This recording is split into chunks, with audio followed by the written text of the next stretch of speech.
na yung mga anak mo? Pinapadede na niya yung mga anak niya.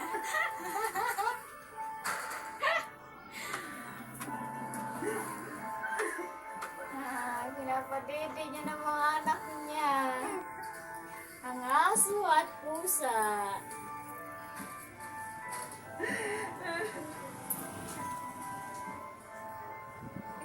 Ang nanay ng aso at pusa.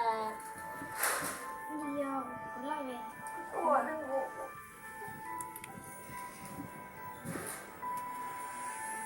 Sarap ng tulog nila. Oh.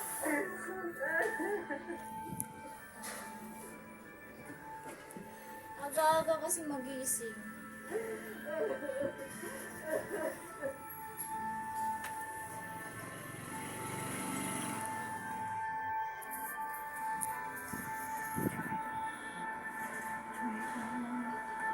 Dapat nanghingi na siya ng tulong.